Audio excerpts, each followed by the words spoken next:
আমাদের 10 নম্বর শ্লোক, যেখানে আমরা জানতে পারবো কিভাবে জড় বিষয়কে ভোগ করা উচিত। কামস্য নেন্দ্রিয় প্রীতিলাভ জীবেত যাবতা জীবস্য তত্ত্ব জিজ্ঞাসা নার্থ যশ্চেহ কর্মভি। ইন্দ্রিয় সুখভোগকে কখনোই জীবনের উদ্দেশ্য বলে গ্রহণ করা উচিত নয়। সুস্থ জীবন যাপন করা অথবা আত্মাকে নির্মল রাখার বাসনাই কেবল করা উচিত। কেননা মানব জীবনের উদ্দেশ্য হচ্ছে পরম তত্ত্ব সম্বন্ধে অনুসন্ধান করা, এছাড়া অন্য কোনো উদ্দেশ্য নিয়ে কর্ম করা উচিত নয়। তাৎপর্য শুনুন। সম্পূর্ণরূপে মোহাচ্ছন্ন জাগতিক সভ্যতা আজ ভ্রান্তভাবে বিষয়ভোগের উদ্দেশ্যে পরিচালিত হচ্ছে। এই ধরনের সভ্যতায় জীবনের প্রতিটি স্তরে বিষয়ভোগই জীবনের একমাত্র উদ্দেশ্য হয়ে দাঁড়িয়েছে। রাজনীতিতে, সমাজসেবায়, পরার্থবাদে, লোকহিতৈষণায় এবং চরমে ধর্ম অনুষ্ঠানে, এমনকি মুক্তির আকাঙ্ক্ষাতেও সেই ইন্দ্রিয় তৃপ্তির বাসনা ক্রমান্বয়ে বর্ধিত অবস্থায় বর্তমান। রাজনীতির ক্ষেত্রে গণনেতারাও তাদের ইন্দ্রিয় সুখভোগের প্রয়াসে পরস্পরের সঙ্গে লড়াই করছে। ভোটদানকারী জনসাধারণের যে নেতা তাদের সবচাইতে বেশি ইন্দ্রিয় সুখভোগের আশ্বাস দিচ্ছে, তাকেই ভোট দিচ্ছে।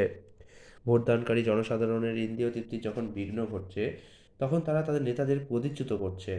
নেতারা সর্বদাই ভোটদানকারীদের নিরাশ করছে, কেননা তারা তাদের প্রতিশ্রুতি অনুসারে ভোটদানকারীদের ইন্দ্রিয় তৃপ্তি সাধন করতে পারছে না। সমস্ত ক্ষেত্রেই এটা চলছে। জীবনের সমস্যাগুলি নিয়ে কেউ মাথায় ঘামাচ্ছে না।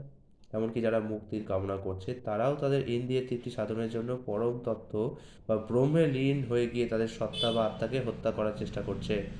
কিন্তু শ্রীমদ্ ভাগবতের নির্দেশ দেওয়া হয়েছে যে ইন্দ্রিয় সুখভোগের উদ্দেশ্যে জীবনযাপন করা উচিত নয়।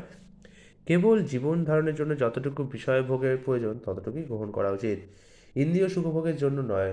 দেহটি যেহেতু ইন্দ্রিয় দিয়ে গঠিত, তাই তার জন্য অন্তত কিছু পরিমাণ বিধিনিষেধগুলি মেনে চলতে হবে। উচ্ছৃঙ্খলভাবে ইন্দ্রিয় সুখভোগ করা উচিত নয়। যেমন সন্তান সন্ততি উৎপাদনের জন্য বিবাহের মাধ্যমে স্ত্রী এবং পুরুষের মিলনের ব্যবস্থা রয়েছে, কিন্তু ইন্দ্রিয় সুখভোগের জন্য তা নির্দিষ্ট হয়নি।